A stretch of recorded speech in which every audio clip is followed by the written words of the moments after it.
I welcome all of you to the video lecture series on fluid mechanics. This lecture is on topic 3 on fluid kinematics.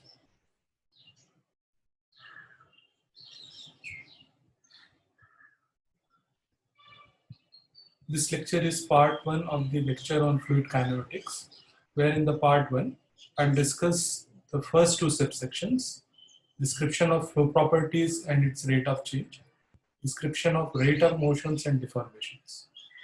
In the part 2, I'll discuss the remaining three subsections: vorticity and rotationality, flow visualization, and the Reynolds transport theorem. So this part 1 on fluid kinematics. This lecture will involve description of two things. First, flow properties and its rate of change. Mainly in fluid mechanics, we use an Eulerian description. So that will be presented for various flow properties as well as its rate of change as a field variable. Thereafter, so the subsection 3.1 is like if you consider Newton's second law of motion, you have rate of change of momentum is equals to force. So the section 3.1 will present the left hand side, the acceleration term in the Newton's second law of motion, whereas this description will involve the right hand side of Newton's second law of motion corresponding to forces, where certain forces are expressed in terms of stress, and stress are related with strain rates in fluid mechanics. So this will present the description of the strain rate in terms of velocity gradients. Whereas the acceleration term, the description of the acceleration terms, which comes on the left hand side of Newton's second law of motion, will be presented in this description.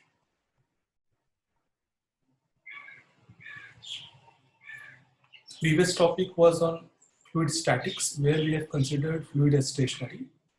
In this topic, fluid kinematics, we are considering the motion of the fluid without bothering about the forces or moments which cause the motion.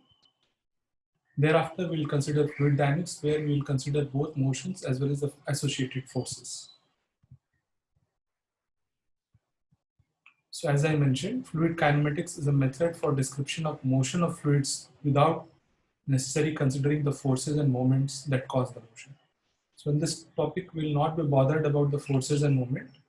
We'll just focus on to the description of the motions.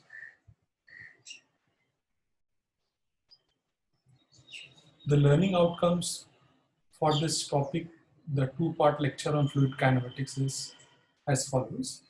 The first learning outcome is you should, after this lecture, you should develop an understanding of the role of advection in an Eulerian description in fluid mechanics. Secondly, you should be able to formulate expressions for rate of motions and deformations of a fluid element. You should be able to distinguish between rotational and irrotational flow. Whenever we consider a flow, there are certain regions in which locally the fluid is rotating. So those regions are called as rotational. So you should be able to distinguish the rotational and irrotational flow. You should be able to apply the various techniques of flow visualization will be presented in the part 2 of this lecture. Finally, towards the end of this lecture on fluid kinematics, there will be a Reynolds transport theorem which will be presented. So after the lecture for this topic, you should be able to understand the usefulness of the Reynolds transport theorem. So let us start with the description, the two descriptions which I mentioned earlier. The first description we'll consider is description of flow properties and its rate of change. Whenever you consider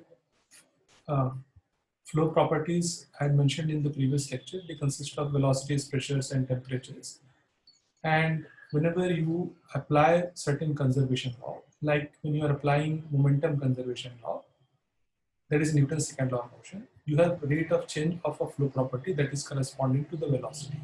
When you apply energy conservation law, you have rate of change of enthalpy, which involves temperature. So the energy conservation law involves the rate of change of another flow property, which is the temperature, which comes into expression for non-exponential. So first I'll start with the various approaches for the description, and then I'll move on to the description of rate of change of velocity field, and finally I'll go to the description of rate of change of temperature field. Note that the velocity and temperature are the flow properties, and this we are here considering the rate of change of velocities, description of rate of change of velocity field as well as the temperature field.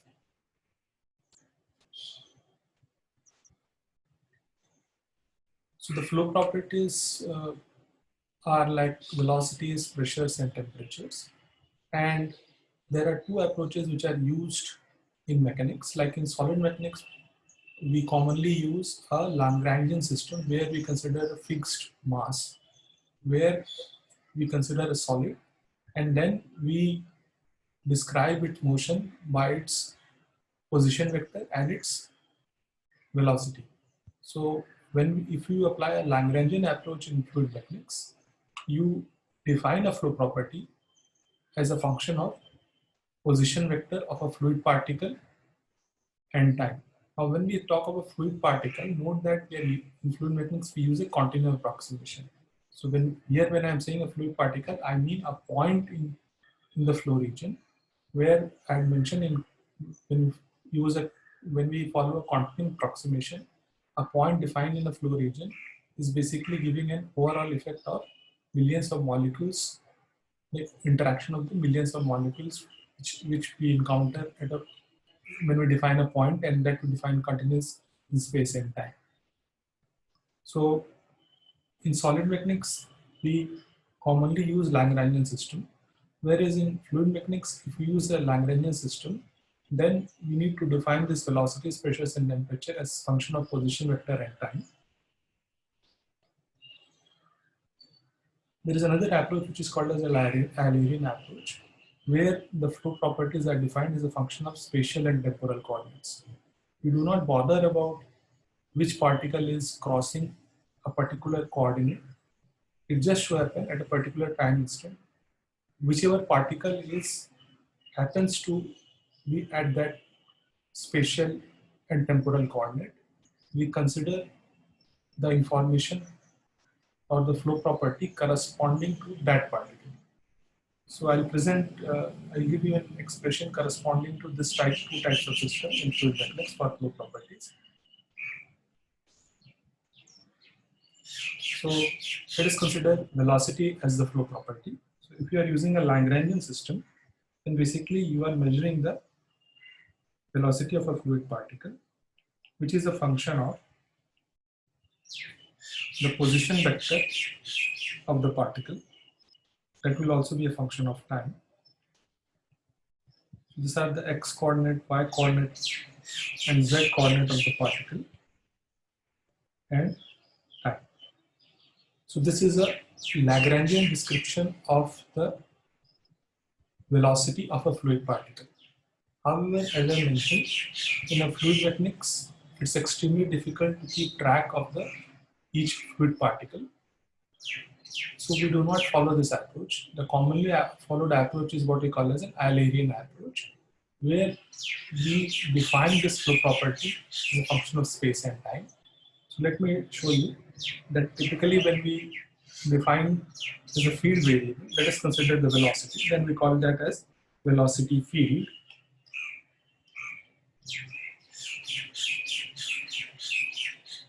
And the velocity field is given as, note that this is not a particle, and this velocity field, it's a vector quantity. It's a function of, this is not the x coordinate of the particle, this is coordinate of a point, x coordinate, y coordinate, z coordinate, and time. This is one of the flow property, which is velocity, with other flow properties like pressure and temperature. So let us consider a pressure field.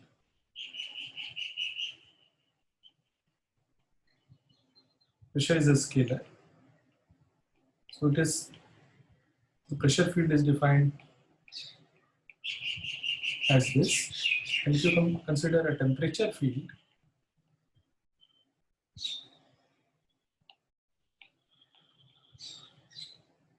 temperature is also a scalar.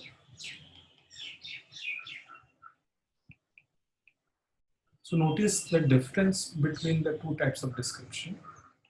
Here, the independent variables are the position vectors and the time.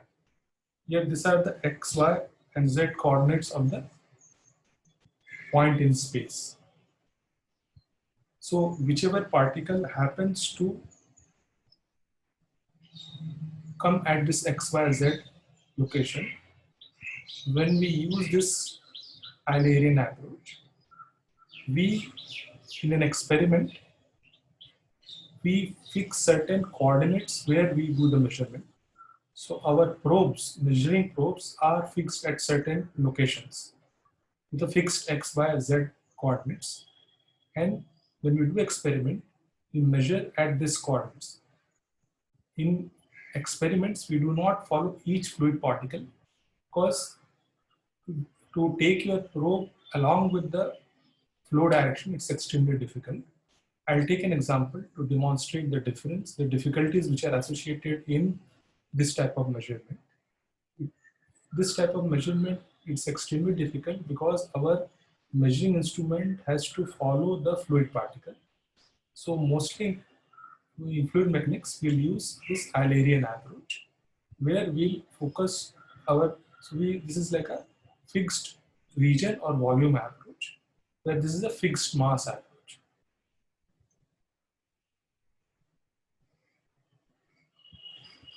So let us consider an example. If a person is standing behind a river, measuring its properties with a probe. So let's suppose you're standing beside a river and you have a pressure measuring instrument. Now, if you are using a Lagrangian approach, then you need to throw your pressure probe, and assuming that the pressure probe is not disturbing the flow and it is of negligible weight.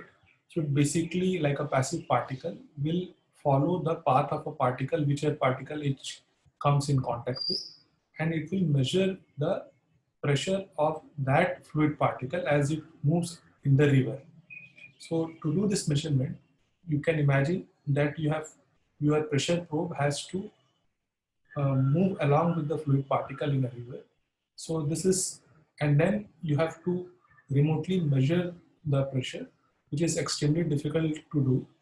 A more simple and easy way of doing it is that you anchor, like you anchor your pressure probe at certain fixed coordinates and then measure the pressure at a particular point, which could be which is having a particular x, y, and z coordinate. And with respect to time, you can measure the pressure.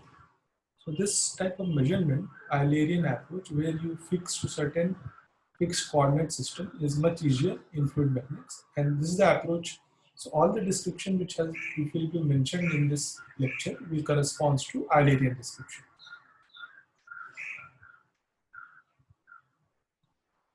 So Eulerian as compared to Lagrangian approach is more convenient in experimental as well as computational fluid mechanics.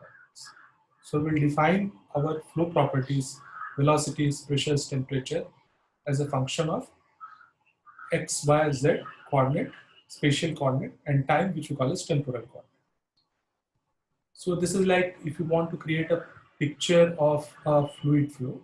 So if you want to get a feel of what is meant by field variation, it's like in a picture there are many pixels. So corresponding to this pixel, you can have different x, y, and z coordinate corresponding to those pixels. And we define our velocities, pressures, or flow properties with respect to those pixels or the spatial coordinates.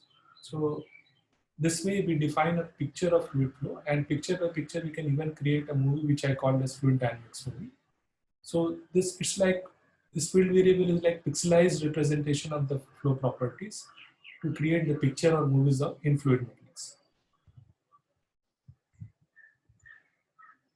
So after discussing the two types of approaches, Lagrangian and Eulerian approach, and concluding that we follow an Eulerian approach, where define our fluid properties like velocities, pressures, and temperature as a field variable.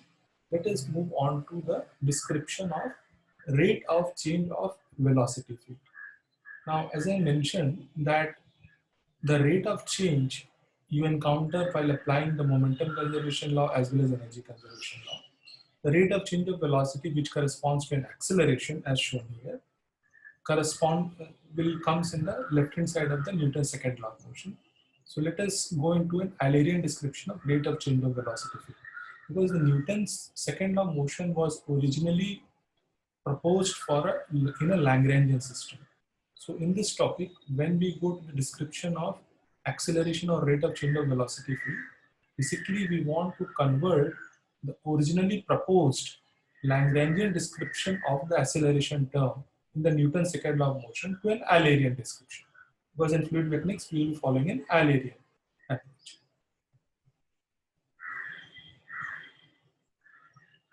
So basically, we have to convert this, which could be the momentum conservation law corresponding to Newton's second law of motion, which was proposed for a fixed mass or a fixed system, to a fixed region or fixed control in fluid mechanics.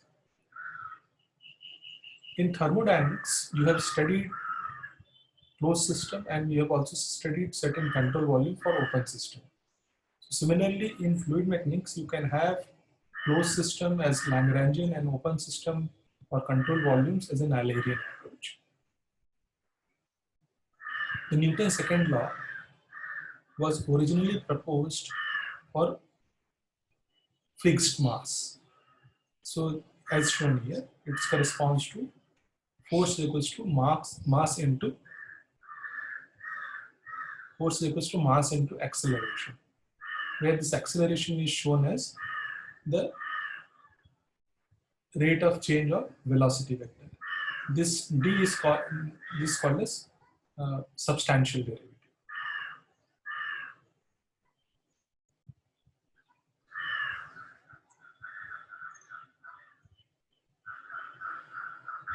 So as I mentioned, in fluid mechanics, this acceleration term, which is represented by du vector by dt as shown here, we want to convert, our objective is we need an Eulerian description of this.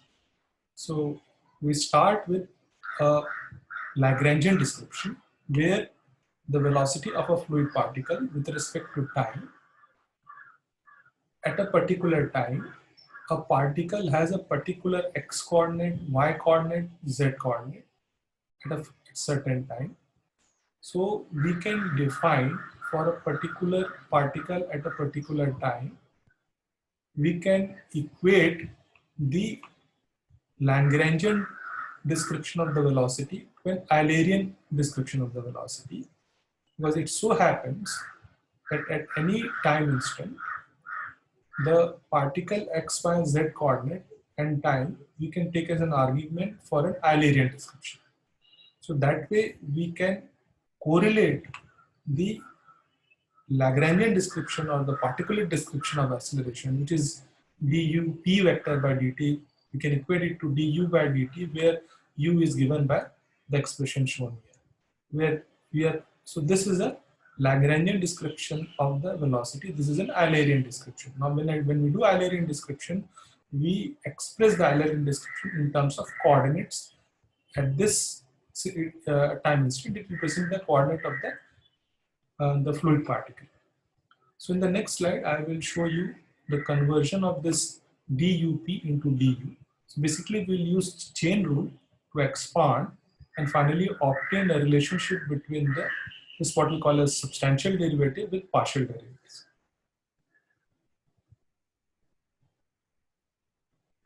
So we want to get an acceleration. When we define an acceleration field, it's basically acceleration of a fluid particle that happens to occupy the location x, y, z at time. Here, when we are defining at a particular time, these are the positions, the x, y, and z coordinate at a particular time. So when we talk a field for a particle, then it so happens at a certain x, y, z, which corresponds to a particle position vector at certain time, it happens. So when we do an Eulerian description, we just represent the velocity at certain fixed point where the particle will change with respect to time. So I'll show you an expression. So basically we'll use a chain rule and express it as, so we'll write it as du vector. So this AP vector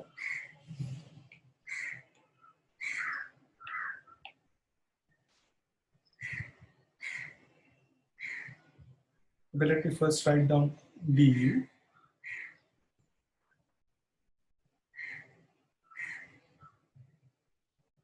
So this du, let us not bother about dividing by dt. Just we know this du is equals to du xpt ypt zp and t.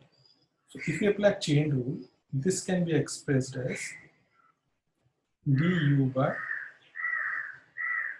sorry, now it will become a partial derivative, del u by del t dt plus del u by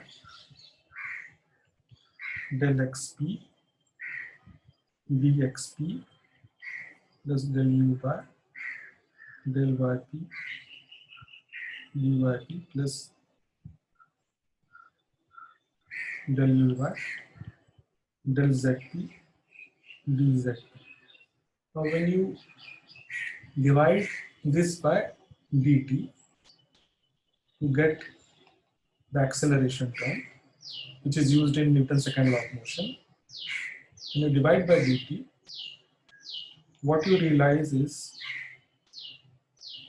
that dxp by dt, as shown here, this dxp by dt, this is the change in, this is the time-wise variation of the x coordinate of the fluid particle. This is equal to the velocity in the x direction. This corresponds to the velocity in the y direction, and this corresponds to the velocity in the z direction. Note that this u vector which we are defining, it has three components, ui plus vj plus wk. And also you can note that this xp, yp at a particular time instant, they are equal to x, y, and z in a line. So in the Lagrangian frame of reference, we are converting the coordinate to an Eulerian frame of reference. So with this, we are obtaining this AP as del u by del t. This cancels down, plus u del u by del x. Note that here you have a vector. Okay, and these are the components. This v del u by del y plus w del u by del z. This is equal to del u by del t plus u vector dot del u. So we are representing, I'll write it again, the final expression which we had got, this final expression which I had written. Let me show it to you, that here the dt has cancels down, and here I have u du vector by dx. Here I have v du vector by dy. Here I have w del u vector by del z, which is shown here.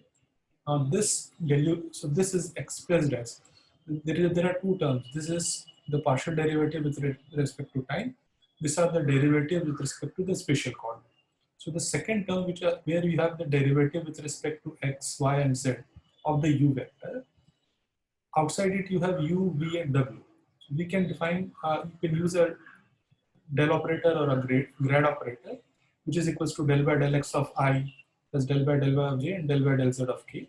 And then you can express the second term, which involves the spatial derivatives, as u vector dot del inside a bracket. The dot product of these two will be a scalar, and outside you will have a u vector.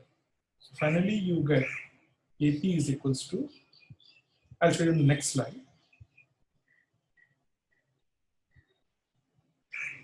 So finally you get AP vector is equals to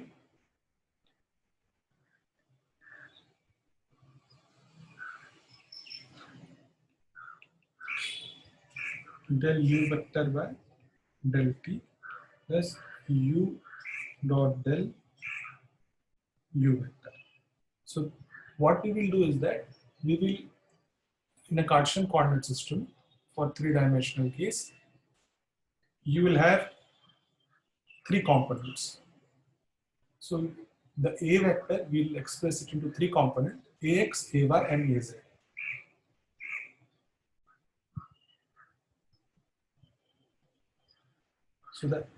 So A vector had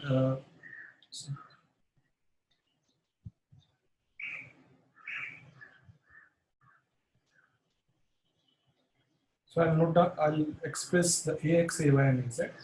The A vector, let me write again. It is equal to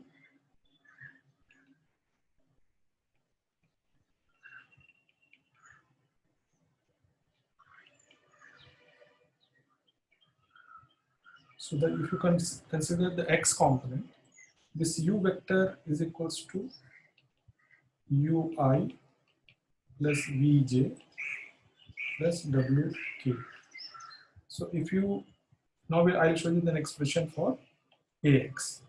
AX will be, for AX you will basically take the X component of this U vector, which is this, and for AY you will consider this E, and you will consider W for AZ. So basically you will take this expression, and wherever you have U vector, actually this bracket term which is shown in the bracket is equal to del U del U by del X. This is this dot product U dot del. This is equals to, let me write it down. So AX will be equal to, now the unstudied term which is shown here, which is this term, this unstudied term, del U by del T, I have to write it in terms of X component, that is del U by del T, plus U dot del is U del by del X plus V del by del Y and W del by del Z. And then I have a term which for AX, so let me write it like a fill in the box type of problem, where if I substitute for this X, I'm basically substituting the X component of the velocities as shown here.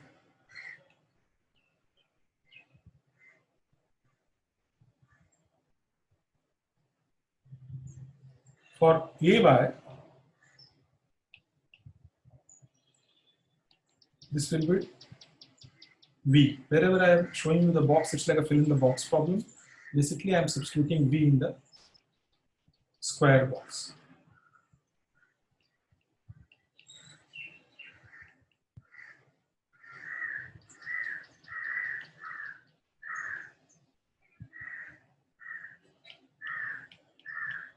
AZ is equals to del W by del T plus U del W by del X. This is X, not Y, plus V del W by del Y plus W del W by del Z. Now in this there are two types of term, one which involves time derivative and the second which involves the spatial derivative. So let me show it to you separately. So this term involves time derivative and this term involves spatial derivatives. So this is an acceleration term. The term which involves time derivative, these are called as this is called as local acceleration, and the another term which involves, so this is your called local acceleration, and this term is called as convective acceleration or advective acceleration. Let me write down separately. So I said that A vector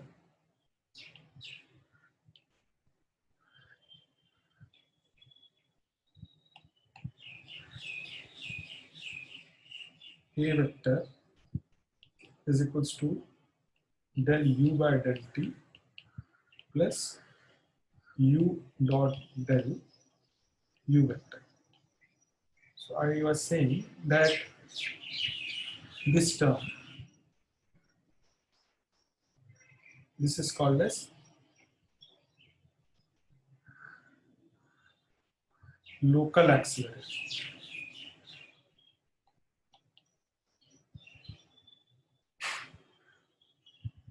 And the second term, this term is called as advective acceleration.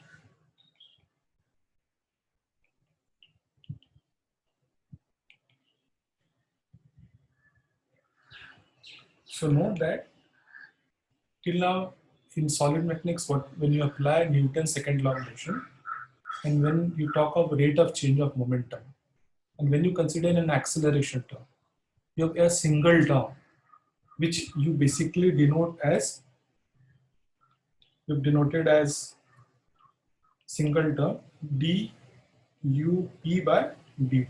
So in this you followed a Lagrangian system where acceleration has only one term.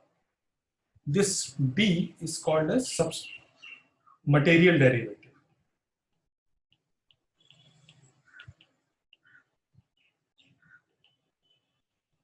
or substantial derivative.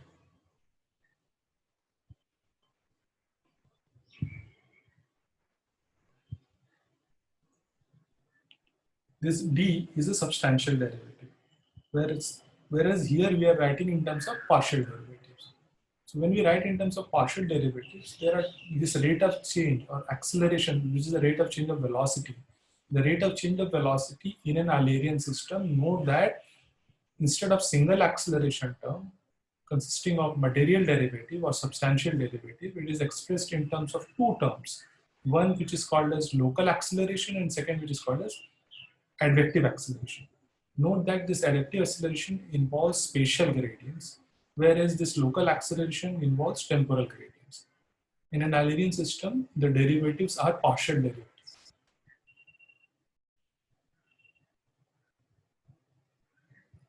Okay, now I'll take an example of a steady flow in a system which is called as nozzle. Nozzle is a system where you have a converging cross section of the flow. So let me draw a diagram.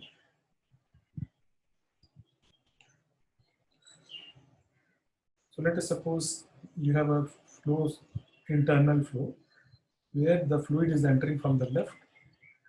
So let us suppose the fluid is entering from here and it is leaving from here. Now, let us consider the flow as incompressible. So since the area of cross section is reducing, so whatever fluid is moving from the left, same amount of fluid has to come out. So, but if the same amount of fluid has to come out in a smaller region, you have a smaller cross section here. So if the same amount of fluid has to come out in the smaller cross section, it has to increase its velocity. So the velocity here, let us suppose this is a u1 and this is the velocity u2. This u2 has to be greater than u1. So what you observe in this case, if let us suppose you have a video camera by which the picture of your video camera, let us suppose it's giving you the velocity distribution. So let us suppose initially there will be, in your movie, the velocity distribution will change with respect to space, but after a certain time duration, you will see that for this flow in the nozzle, the velocity at any point, let us consider this point.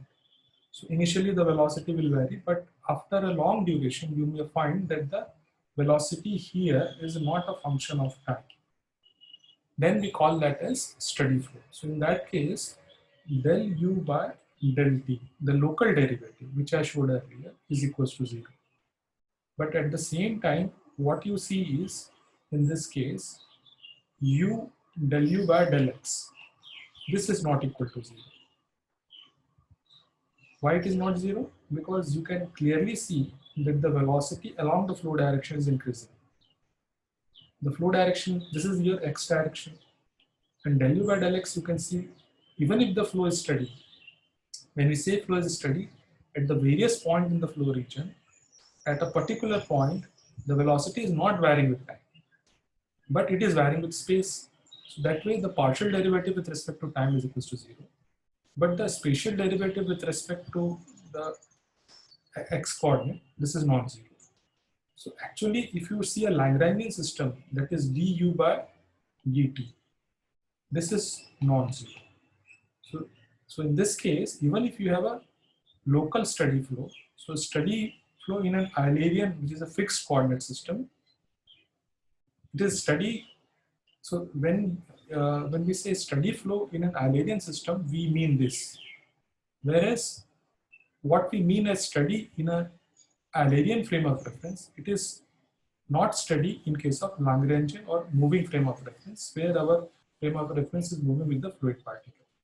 So this is one of the examples of steady flow in an Eulerian, but not in the Lagrangian moving frame of reference.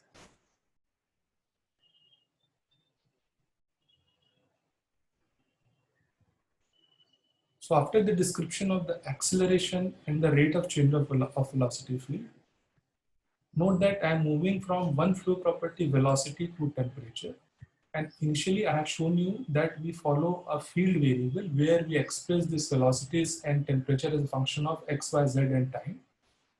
Earlier, right now I had shown you the description of rate of change of velocity field. Now let me show you the rate of change of temperature field. So the rate of change of velocity field I had shown you as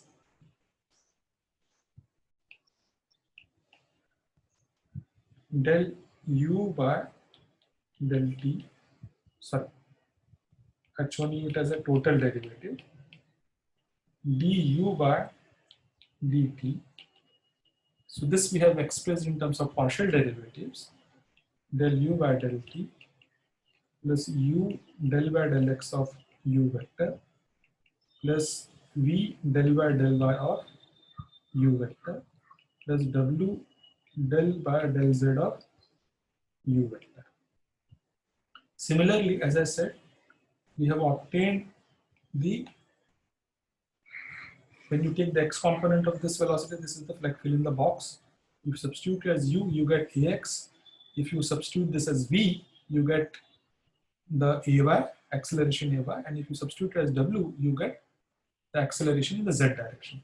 Similarly, this can also be used in this box. If you substitute the temperature, then dt by, then you can see here that you get the local rate of change of temperature plus u del by del x of t plus v del by del y of t plus w del by del z of t. So in this square box, instead of u vector, now I am substituting a scalar which is a temperature. So although in the previous slides I had shown you the derivation of transformation from one rate of change to two rate of change. From a Lagrangian to an Eulerian, we have two rate of change. There are two acceleration, local acceleration and advective acceleration. So similarly, when you consider instead of velocity if you consider temperature, that is, then instead of rate of change of velocity, the rate of change of temperature in a Lagrangian system gets converted into a local rate of change of temperature and then the advective rate of change of temperature.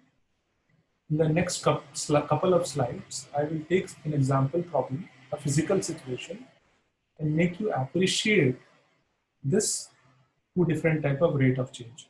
One rate of change which is involving time derivative and another rate of change which is involving spatial derivatives. So let us consider that you are in Mumbai and right now the temperature of Mumbai is 25 degrees centigrade. And let us suppose there is a snow-laden mountain around 500 kilometers from Mumbai, and it is in a cold city which is relatively cold, and the temperature there is 0 degrees centigrade. And this is, and the horizontal direction is the x direction, and the fluid is moving from left to right. Note that, so you might have observed that during the winter season especially, when the cold wind comes from the Himalayas, you start feeling cold. So this problem is inspired by such uh, observations.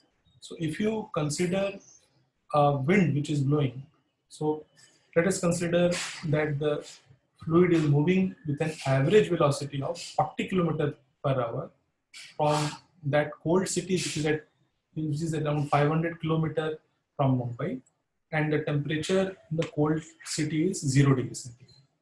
So the wind with an average velocity of 40 km per hour, it is moving from this city, which is relatively cold, which is at 0 degrees centigrade, to Mumbai, which is around 500 km away. And in Mumbai, right now the temperature is 25 degrees centigrade. So what do you expect? So when wind start locally, you will start feeling cold. You are locally in Mumbai, the temperature should start decreasing. So the objective of this slide is I want to show you what is the change in the temperature. So basically we want to calculate the local rate of change of temperature with time. Local, when I mean, I have to express it in terms of partial derivative. So we are interested in this expression. And in the previous slide, I have shown that this can be expressed as d capital T by d small t minus of u del T by del x. So in this case, I can calculate, assuming that the heat transfer is temperature is varying only in the x direction, which is a big approximation, but for simplicity, let us take it. So this is your x direction. This is your x direction. And we want to calculate dt by dx. So here you have temperature 0, here you have 25. So dt by dx del T by del x is equals to 25 minus, this is the temperature in Mumbai, and 0 is the temperature on the city, divided by 500 kilometers. So this is dt by dx. Now what is the velocity? The velocity as shown here, 40 kilometers per hour. Now when the wind is moving from this city to Mumbai, it is passing through certain hot plains, and let us suppose the average rate of change of the temperature of the fluid particle is 1 degree centigrade per hour. So the cold wind which is coming from this, on the way while it is passing towards Mumbai, it is passing through certain hot plains or cities, and it is getting, on an average, it is getting heated up by 1 degree centigrade per hour. So this dt by dt, which is the substantial derivative or material derivative, this is 1 degree centigrade per hour. Dt by dx is 25 degree centigrade divided by 500 kilometer, and u is equals to 40 kilometer per hour. So if you substitute this, you end up with this expression. So as I mentioned, dt by dx is 25 by 500. U is plus 40 kilometer per hour. So if you substitute this, you get 2 degree centigrade per hour. And this is equal to 1 degree centigrade and then minus 2. So this, you will get minus 1 degree centigrade per hour. So what does this mean? This means that when the wind blows from a city which is relatively cold, which is at 0 degree centigrade, which is 500 kilometers from Mumbai, and the wind is blowing at 40 kilometers per second, and while passing through from that city, the wind is getting heated up and its rate of change substantial, or the material derivative is 1 degree centigrade per hour. Finally, you end up with an expression which says that due to this, the effect of this wind blow is that in Mumbai, the local rate of change of temperature, you'll start feeling cold at the rate of minus 1 degree centigrade per hour. So for every 1 hour, there will be a decrease in temperature in Mumbai by minus 1 degree centigrade due to the effect of this wind blowing. Let us take an opposite case. Let us suppose there is a wind is blowing from a city where the temperature is more. So let us say the other extreme case, there is a city which is 500 kilometers on the other side of the Mumbai, where now the temperature is 50 degrees centigrade. And now let us consider the wind is blowing from the hot city towards Mumbai. Now I will start feeling cold. Note that I have taken the positive u direction from left to right, So the u which is shown here, it is minus 40 kilometer per hour because it's in the negative x direction. And when it is flowing in the negative x direction, now the wind is blowing from a city which is remote, which is relatively hot, towards Mumbai, which is relatively cold. So while it is passing from towards Mumbai, it is now it will be, earlier it was getting heated in the other case. Now in this case it will get cooled. So while passing towards Mumbai, the hot breeze which is coming, now it gets cooled. Let us suppose on an average it is getting cooled by minus 1 degree centigrade per hour. Now in this case, if you calculate u dt by dx, so u is minus 40 kilometer per hour. U is minus 40 kilometer per hour as shown here. And dt by dx is 50 minus 25 divided by 500. So if you use this, you can obtain u dt by dx as shown here. So u dt by dx is minus 40 into 25 divided by 500. This is minus 2 degree centigrade per hour. And in this case, as shown here, dt is minus 1. So minus 1 plus 2 will give you 1 degree centigrade per hour. So when the hot breeze is coming, then in that case, the local rate of change is in Mumbai, locally the temperature is getting heated up by 1 degree centigrade per hour. So overall, the conclusion from this is shown in the next slide. This is a physical example for one-dimensional heat transport. We are standing exactly in between a cold and a hot city, which is around 500 kilometers on the either side. And we are assuming the heat transfer to be one-dimensional, and we are considering negligible heat transfer. So with this approximation, when the wind blows from, and in both the cases we have taken an average velocity of 40 kilometers per hour. So when the wind blows from a colder city, and while passing towards Mumbai, if it is getting heated up while passing through the hot plains by 1 degree centigrade per hour, then in this case, locally in Mumbai, you start experiencing cold at a rate of minus 1 degree centigrade per hour.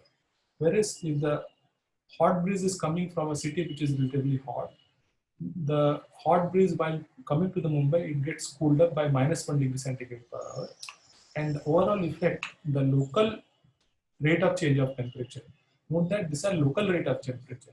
So when the hot breeze comes, the local rate of increase of temperature is 1 degree centigrade per hour. So this is just a representative example. Although when you consider actual situation, it's a multi-dimensional and unsteady situation. So situations are much more complex. But this is just to give you a feel of when we express the rate of change in an Eilerian approach, then it's not only the local rate of change, but it's also the spatial gradient of temperature which starts playing the role. So there are two rate of change of temperature with respect to time locally, but when there is a mass flow rate, if there is no flow, you do not have any effect. But when the wind flows along with the mass flow rate, when you multiply this mass flow rate with specific heat and temperature, it constitutes an enthalpy flow rate. And that leads to the spatial gradient, leads to the spatial gradient of enthalpy transfer, and that leads to the change in the locally you get a change in the temperature. So that is expressed through this example problem. I wish this gives you a better appreciation of this advection phenomena, which basically constitute the second component, which involves the spatial gradients. So after completing the description of the flow property and its rate of change, I have presented the Eilerian description of the rate of change of velocity x acceleration.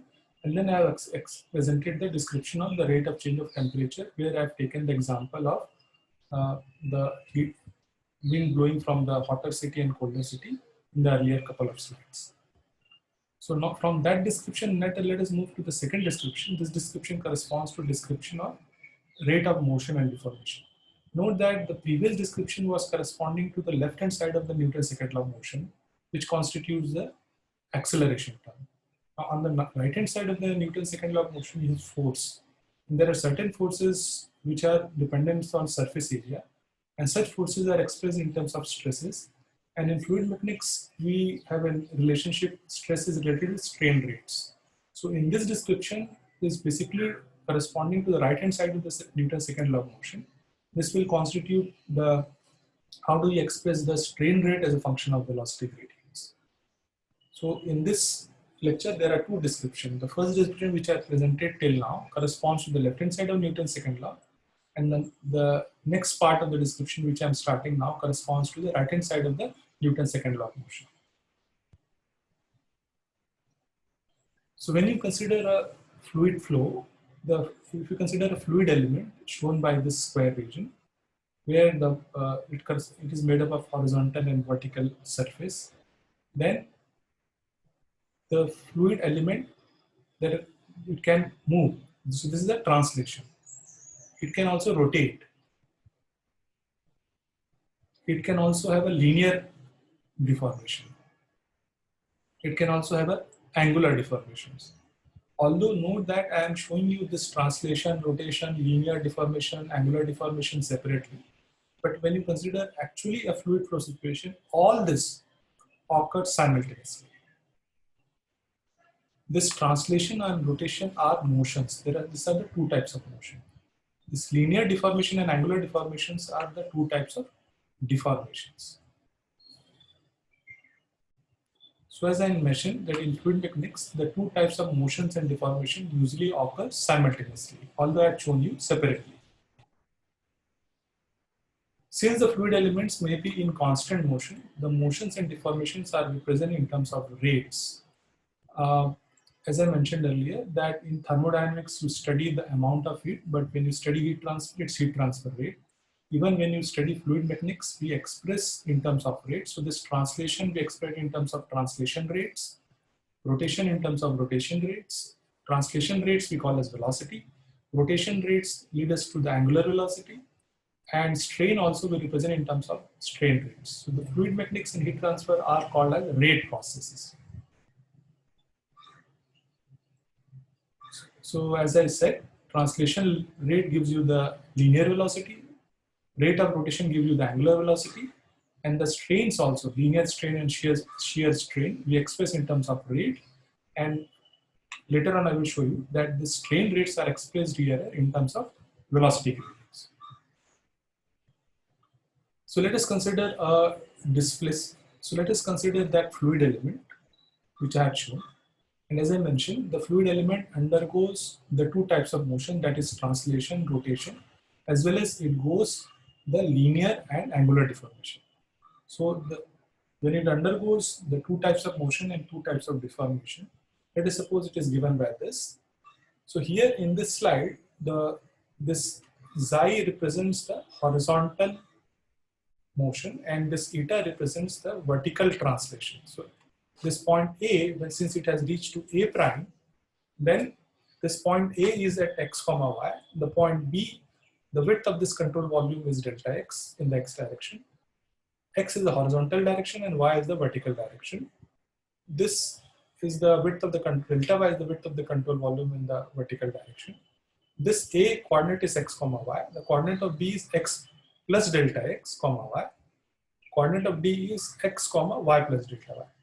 Now the translation, when A moves to A prime, the horizontal displacement is xi and the vertical displacement is zeta. So for A prime, the displacement vector is xi x comma y and eta x comma y. If you consider B and D, let me show you separately.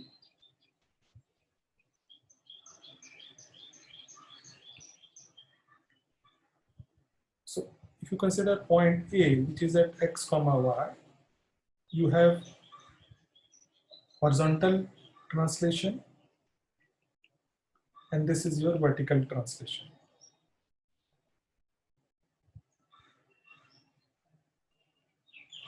If you consider point B, which is at x plus delta x comma y, then your translation is, horizontal translation is x plus delta x comma y and vertical translation is eta x plus delta x comma y. Similarly, if you consider point D, which is shown here, this is the point D. This point D is at y plus delta y. This point D is at x comma y plus delta y. And for this you have xi x comma y plus delta y and eta x comma y plus delta y. So if you consider these displacements, it is shown here. The translation of A in x and y direction is, as I written earlier, xi x comma y and eta x comma y. Translation of B and D, for B, instead of x comma y, it will be x plus delta x comma y for xi and zeta, and for D it will be y plus delta y as shown here. Now, if you consider let us consider the deformations. So the deformation of this element AB in x and y direction. So the deformation of this element AB can be expressed in the x direction. Earlier, the AB is delta x. Let me show you. AB earlier is delta x. Now, if you see A prime, B prime, this is equal to delta x plus del xi by del x delta x. What is that del xi by del x delta x? I will discuss separately. You can see that the deformation of AB in x direction is the translation of B minus the horizontal translation of B minus horizontal translation of A. Horizontal translation of A is xi x comma y. Horizontal translation of B is xi x plus delta x comma y. And this can be expressed as xi x plus delta x comma y minus xi x comma y. If you divide by delta x and apply limit delta x tends to 0, then this becomes del xi by del x delta x, which is expressed in short form. The subscript here, note that they represent the derivative. So this is del xi by del x delta x, which I had shown here, the derivation I had shown here. So the horizontal deformation is given by this del xi by del x delta x, and the vertical deformation is given by del eta by del x delta x as shown here. This is the horizontal deformation of the element AB. This is the vertical deformation of the element AB.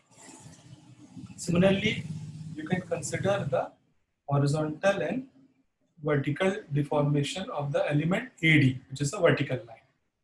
So the vertical line AD, the horizontal deformation is basically del xi by del y delta y, which is shown here, horizontal deformation, and the vertical deformation of AD is as shown here, del eta by del y delta y.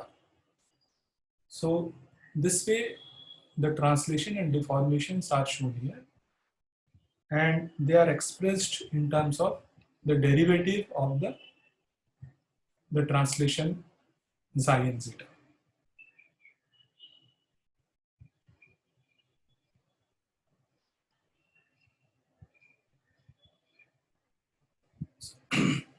Now, strain, I have similar to stress, is a second order tensor.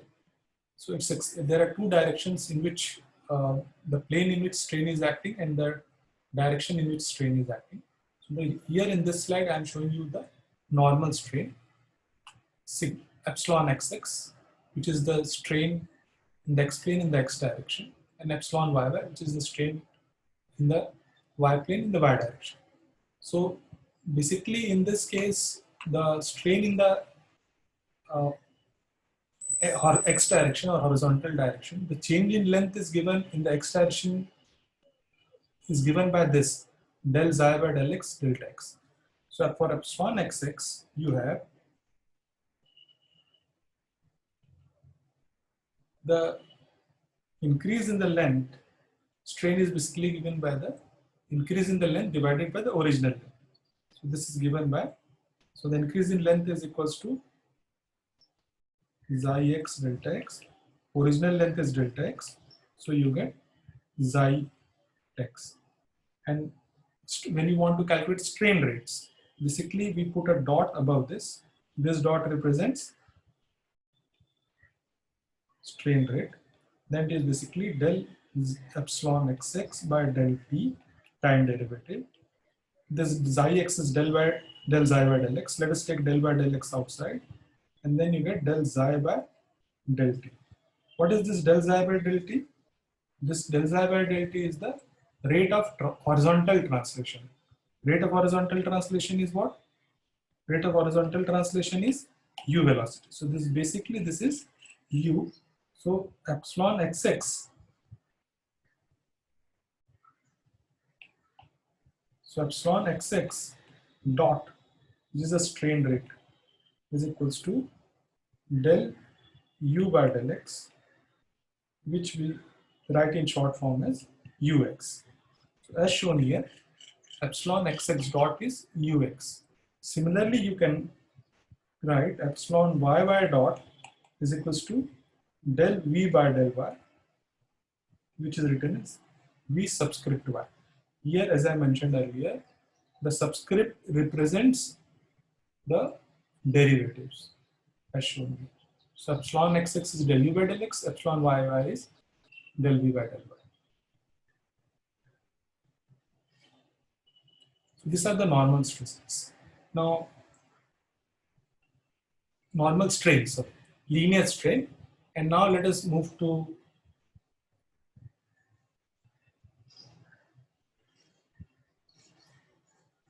shear strain. So the shear strain is given, defined as half of the rate of decrease of angle between two initially perpendicular lines that meet at. So the angle decrease in the angle is presented here as delta 1 and delta 2. And the shear strain is defined as mean of this. We take the mean due to another reason that we want to define the matrix representation of strain rate similar to stress. So instead of presenting the decrease of the angle for the shear strain, we are considering the half of the rate of decrease of the angle between the two initially perpendicular lines.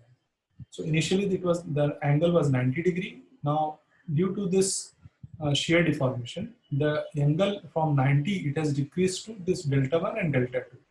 So half of that is given here as, is defined as the shear strain rate. So shear strain rate is delta 1 dot plus delta 2 dot divided by 2.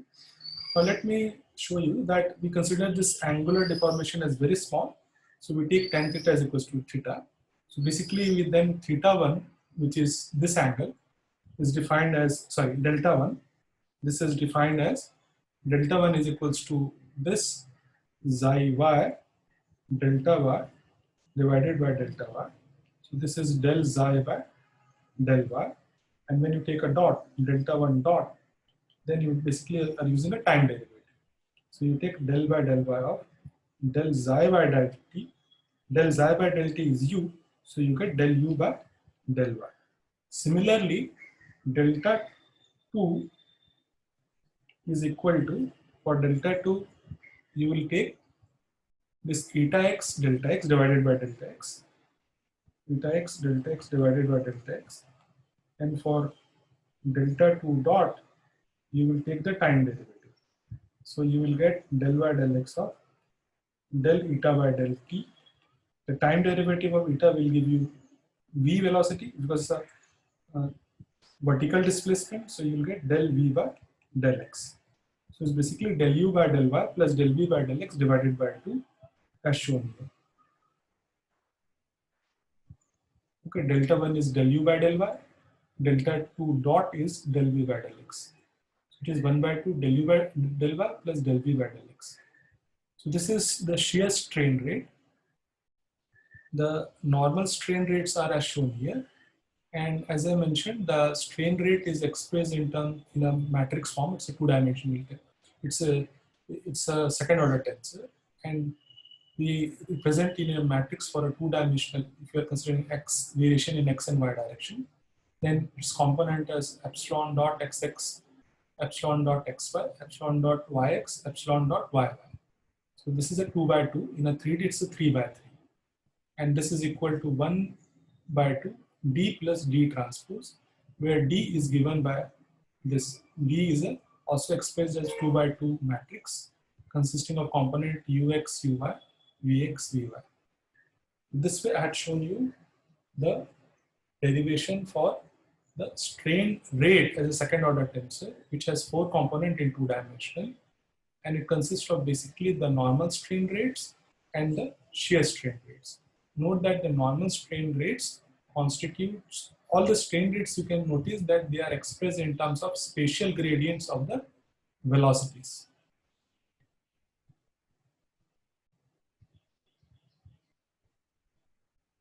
You can also define other, along with the linear and shear strain rate, the volumetric strain rate. And the volumetric strain rate is expressed in terms of the summation of the linear strain rates in the two direction, epsilon dot xx plus epsilon dot yy, and it is equals to del u by del x plus del v by del y. For an incompressible flow, this is equals to 0.